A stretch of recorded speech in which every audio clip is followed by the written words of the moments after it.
All right, guys, so it's Max Powers. I'm in the Green Swamp.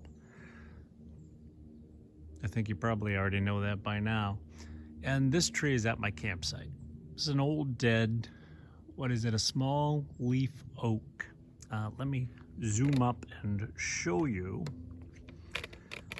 the top of it. Wow, is broken off. Still a big, heavy log. You can see that spot there, hollowed out, where an animal has been there. There's chunks of missing bark. There's all kinds of stuff. I don't know if I did a segment about woodpeckers around here.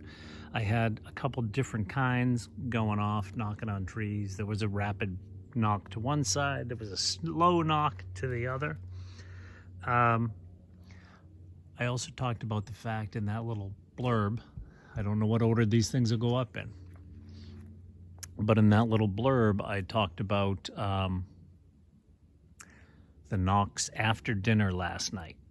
So I had a fire in, I tried to go live, I couldn't do that. And I sat there by the fire, watching the fire, listening to the woods, because we're in a swamp and you can't just wander off at night alone. In a group, I do it, because if one of us falls, and hurts themselves, there's other people around. It was just me. I've got a panic button on my GPS, but I there's snakes, there's all kinds of fun stuff out there that are dangerous. If it were just a matter of fear, I'm the guy who goes out and spends weeks in the Green Swamp camping. So, not that things don't scare me, but I have a pretty high tolerance for that. Where was I? Knocks, and sitting by the fire. So I started counting knocks. I got up to like 47 or 48. And then I was just like, well, yeah. Bigfoot hasn't visited my camp yet, and there are knocks all around me. So I'm either surrounded by a pod, or this whole knock thing is being completely blown out of proportion, right? So I sat this morning after breakfast, finishing my pot of coffee, listening to the woodpeckers like I mentioned a minute ago. And then I focused in on, out of those 48 knocks last night, 47, 48, whatever it was, there were a few like Louisville slugger knocks. So as I'm pondering this, these Louisville slugger knocks, right? I've ruled out mentally, not necessarily officially. I don't have video of these trees cracking or knocking or birds, or anything like that. But sitting here in my chair, I hear not just a Louisville slugger knock, but a Louisville slugger knock that must have taken place about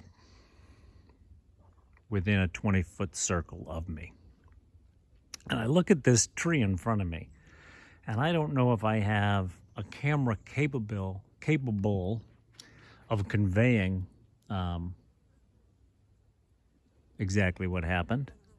But looking at the tree, I realized, holy shit, that was that tree right there in front of me. So here's a big tree leaning. And if you look at the bark, and like I said, I don't think my camera is capable of this, you can see cracks running not just down the trunk, but across the trunk, moving away from the direction of the stress. So, and listen, I'm not poo-pooing people who believe in knocks. Do they do it? They may. Am I trying to sabotage? Am I trying to undermine whatever your 20 years of research in the woods and I know how many knocks mean what? That's great. That's great. Write it down. Show me the video of Bigfoot knocking, and then I want, a translation of what these are and how you know it. And that was a little rough, and I don't mean to be. I'm not here to be the asshole. And I'm not here to teach the entire Bigfoot world, but I am sick of going to cocktail parties when people say, what do you do? And I say, oh, I go out and hunt Bigfoot, and the immediate thing that they come up with is that I'm a nut. I'm sick of that. You know, I want that scientist in the group to ask me questions. I want that scientist in the group to try and help figure it out with me, not judge me on it. Anyway, that's why I'm here. That's why I'm trying to look in. Did you hear that? That in the background? That was something falling. Probably a little branch that broke off one of these trees. These trees are old and they're not maintained. At one point they might have been, but they're not maintained. So they lose branches. They lose parts of the trunk, you know, to insect damage, to disease. And when a big tree like that loses part of the trunk, and you've got things like, let me see if I can get this on camera, like a leaning tree like that. If part of that trunk were to die, right? The one behind this tree that I was talking about, if part of that trunk were to die, there's a smaller part of that trunk maintaining that huge crown up there.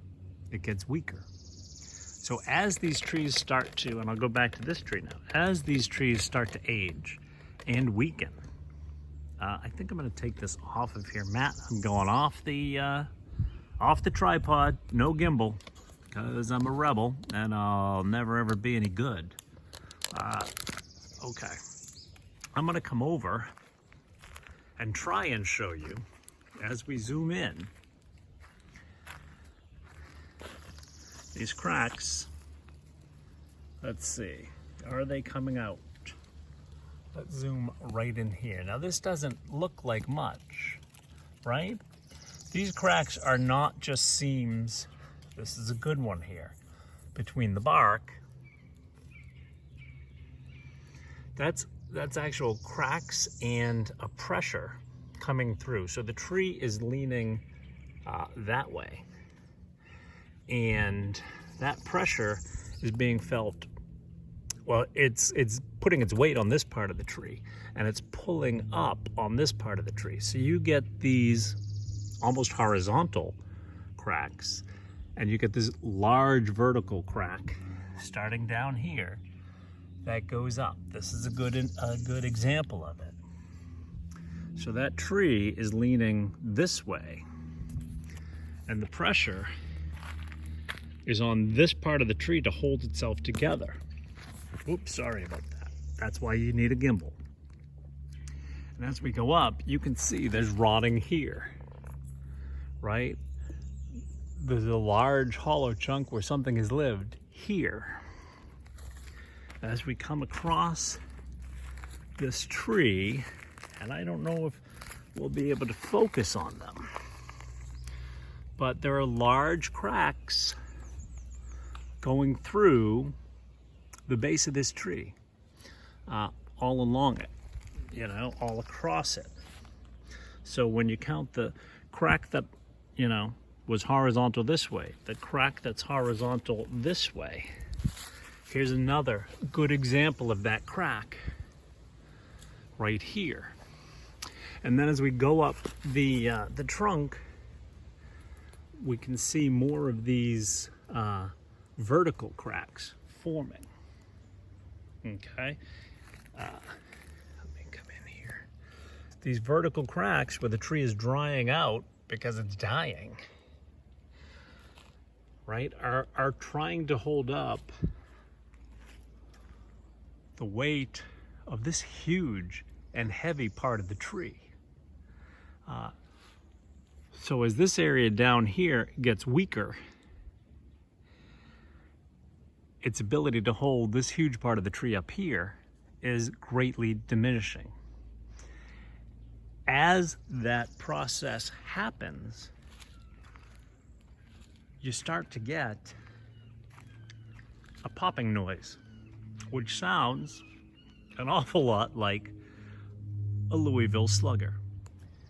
All right, guys, just a couple of examples. Again, the cracks here, up and down.